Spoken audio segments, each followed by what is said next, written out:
So the other day, I kind of got into video game content again. It's been about 7 months. I took a look at Mortal Online 2. And as I was playing Mortal Online 2, it was the usual thing. You jump into a game, you get a lot of people that are excited that you're there, you get a lot of people that wish you weren't there.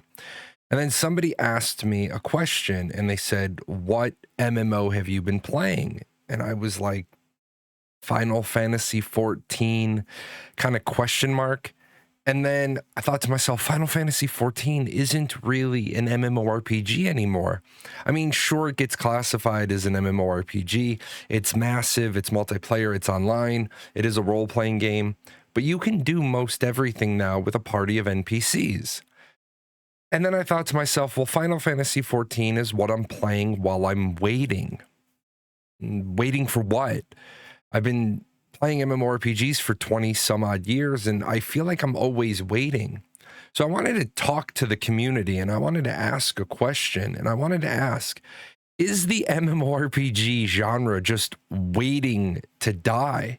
I mean, if I look back and I think about the games that we had in yesteryear, like we started with EverQuest, and EverQuest really required you to have friends.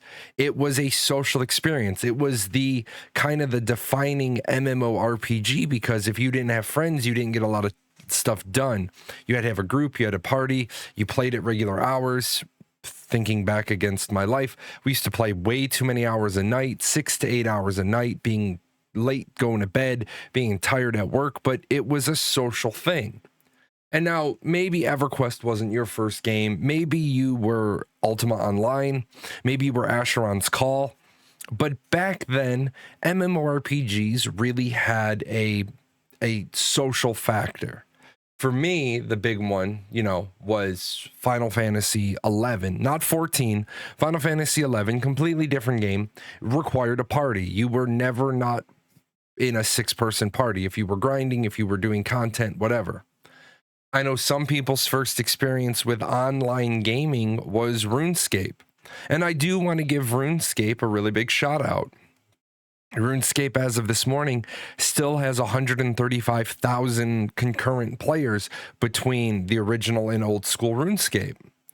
Now, as games developed a little bit more and we started talking about the difference between a theme park and a sandbox. One of the original sandbox games is EVE Online, and this is where I spent the better part of a decade. There is just something about a sandbox game that makes it inherently better than a theme park.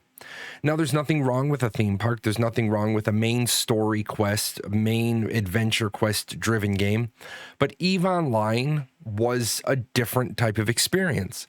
And to give EVE Online some credit, just this morning, EVE had 26,000 players concurrently. That's really good for a 20-plus-year-old game. Now, we can't talk about MMORPGs without talking about World of Warcraft. And again, a lot of people say WoW is dying, WoW is trash, WoW is this or WoW is that, but there's not a lot of MMORPGs on the market that have a 20-year history, numerous expansion packs, record-breaking sales, pre-sales of expansion packs, and now with the acquisition of Activision Blizzard by Microsoft, maybe there can be some fresh ideas. Now, I know it's popular to hate WoW. Hating on WoW is the cool thing to do. But I don't understand why, because WoW right now in today's MMORPG market is either the #1 or #2 game, depending on which stats you look at. But as I think about WoW, there's a lot of people that say, WoW wasn't that great, I played the games that came after. But those games get called WoW clones. And there's something to be said about it. If it's a WoW clone, then WoW must have done something right. WoW was really the first game that gave a good, easy graphic user interface. They made it easy to play MMORPGs. They made it popular to play MMORPGs.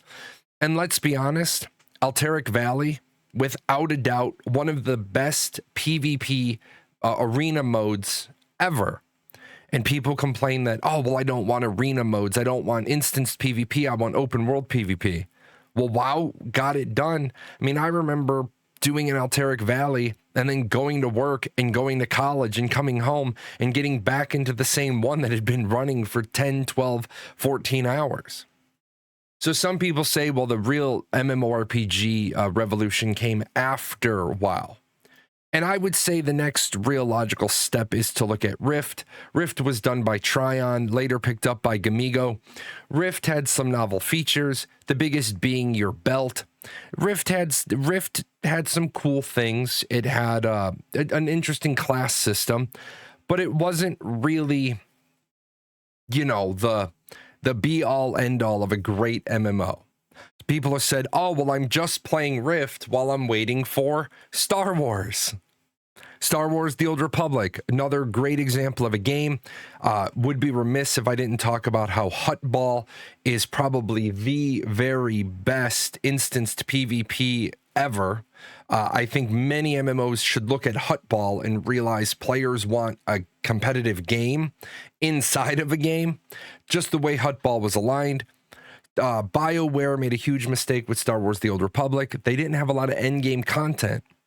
Is endgame content what makes an MMORPG? We'll talk about that in a different video, but if you think endgame content is what makes an MMORPG, let me know that. But then again, people said, well, I'm playing Star Wars: The Old Republic, and it was a great playthrough. It had a great main story quest. It was nice to see, but what I'm really waiting for is Guild Wars 2. Now, in previous times, I've apologized about Guild Wars 2. I've said, you know, I didn't really give it a fair shake because I was between EVE and Star Wars: The Old Republic and Final Fantasy XIV. Final Fantasy XIV was the game that I was waiting on because I had played the original 1.0 version. Final Fantasy XIV, as I said earlier, is not really an MMORPG anymore. And if you want to disagree with me, tell me why. Yes, it is massive, millions of players. It is multiplayer, kind of. If you want to do raids, 8-person raids or 24-man raids, you need other players. But you can clear the main story quest with just your duty, your NPCs. And I think a factor that Final Fantasy XIV is missing is instanced PvP. Now, do they have PvP? Yes. Well, what is the biggest flaw with Final Fantasy XIV? Its horrible combat system. People talk about all the time a global cooldown being bad. Yes, a global cooldown is bad. A 2.5 second global cooldown is terrible. And then a lot of people said, well, Final Fantasy is the game that I play because it's laid back, it's casual, and there's nothing wrong with that. If you're looking for laid back, if you're looking for social, if you're looking for casual, if you're looking for polite, Final Fantasy. Now, a lot of people are going to know that I was an Archeage player for a long time, and I went to Archeage because it kind of scratched that sandbox itch. Is Archeage as sandboxy as EVE Online? No. Is it full loot drop like EVE Online? No. Was there some loot drop? Yes, in the caravan system, in your abyssal packs, there is a little bit of loot drop. If you're doing Crimson Rift, you can be killed and lose your pack. So there are bits and pieces that are loot droppy, but it was a sandbox. But what happened with Archeage, like most games that you're going to see, it was ruined by pay to win. It was ruined by rampant RNG. And I have to ask the question to the viewers, do we need pay to win and do we need rampant RNG in a sandbox game to make it good? Or should developers start to realize there is a craving, there is a trend for people who want a sandbox game? Shortly after Archeage, we got another Asian import game in Black Desert Online. I personally didn't care for Black Desert Online. I didn't like the action combat. I didn't like the comboing. However, I've tried to go back to Black Desert Online. I think Black Desert Online, from the people I've talked to, has similar flaws that we're always waiting to get fixed. Server lag, ping, latency issues.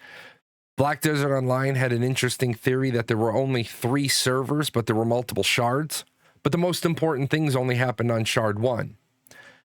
You also had the problem with Black Desert Online is I don't think it grew very well because it was too confusing.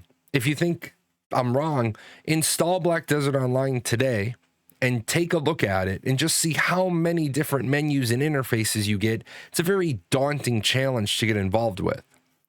After that, we got Revelation Online, and I was a big fan of Revelation Online. You'll see here, Revelation Online will end service on March 13th, 2024. It's just the first in several games here I'm going to talk about that are dying, that are dead, dying, or being put in the grave. Revelation Online was done by my.com, my.games. They never really finished the translation. They never fixed a major server bug, and it cost them tens of thousands of players. After that, what we have is kind of a gap, a lull. There's not really anything there. And the next big game people were excited for was New World. And everybody kept saying New World is going to change the face of gaming. It's going to be great action combat. Action combat is king. And this is another point I want to ask you. Does a game in 2024 have to be action combat? Or could an MMO come out that's tab and still satisfy people? I know over the years I've been a vocal advocate for tab, and I'll tell you why. I think action combat, I don't think technology is there yet to give us a great fluid action experience in an MMORPG. In a survival game, sure. In a MOBA, sure. In a shooter, yes, absolutely. But in an MMORPG, is New World even an MMORPG? Is 2,500 people, which is now their current cap, I believe it was either 1,500 or 2,000 when they launched, is 2,000 people on a server enough to say it's an MMORPG?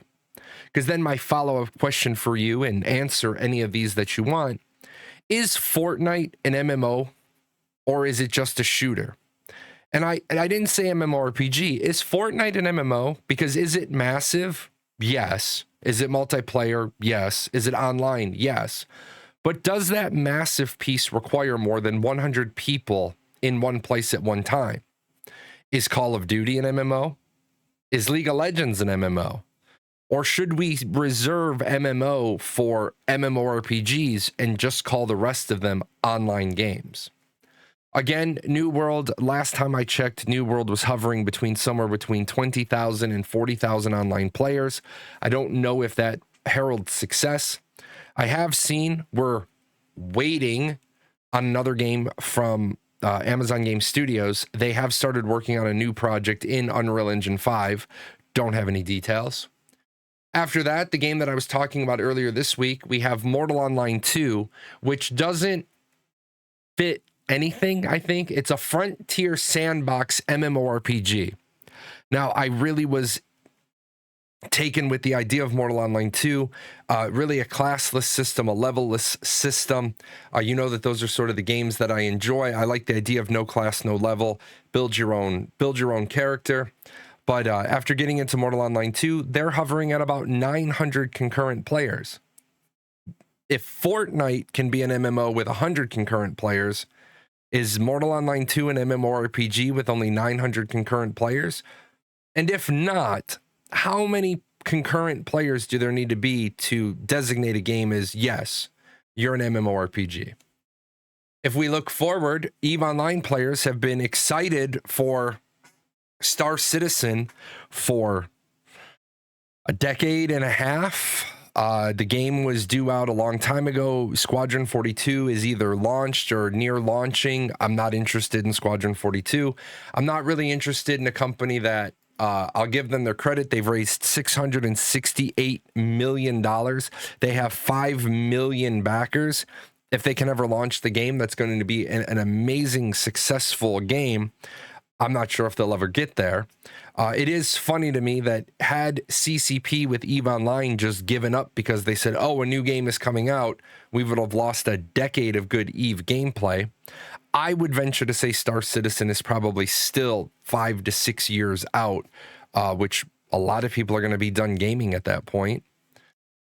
We also had this scammerific endeavor, Chronicles of Alyria. I don't even know what's going on with COE. I know there's Chronicles of Alyria, there's Kingdoms of Alyria, there's I Won a Lawsuit, Kickstarter game, but I was surprised people didn't understand I would need more money after the Kickstarter, even though Kickstarter's terms say whatever you need is whatever you ask for is what you need to finish the game. But Chronicles of Alyria was really the first in several games that warned us about Kickstarters. That's another question I have for you. Should MMORPGs be allowed to be Kickstartered anymore?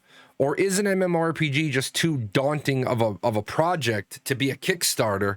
So should they have to have some core viable product playable, and then the Kickstarter is to add polish, voice acting, sound effects, expansions, DLC, and other content? That's another question if you feel like answering.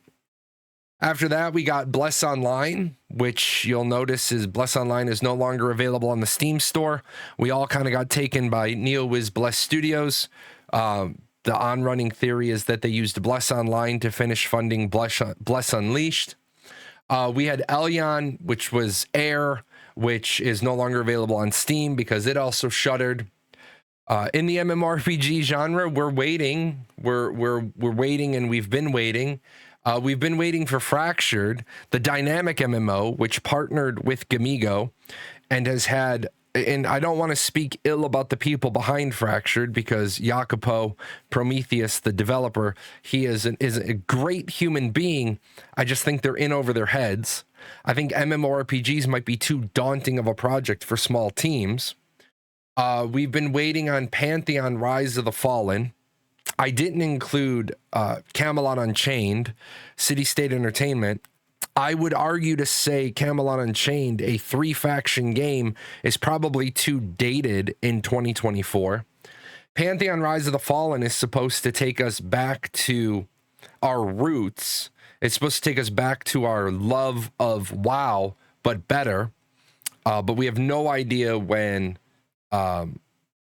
Pantheon's going to launch. You'll notice the new MMORPG can be played by all pledges during the season's schedule. It seems like they need money. We've also been waiting on Ashes of Creation. Ashes of Creation is supposed to enter Alpha 2 this year. Ashes of Creation really became known to us in 2017 with a before 2020 launch date, and now we're still waiting to see if Ashes is going to enter Alpha 2 this year, and then how much more time are we going to have to wait in order to get to a launch? And when I sat here this week thinking about that, it really just brought me back to the question, is the MMORPG genre just waiting to die? Is it waiting to die? Is it waiting to resurrect? Is it waiting to be taken a different way? Are we still going to have theme park MMORPGs, or is immersive sandboxes the direction we're headed? These are just some questions that I wanted to put out there in a video. I am going to be talking about some of this on my Twitch. I'm going to try to do a couple of video game streams here and there. I've been doing politics lately, but I'm trying to get back into a more steady content creation schedule.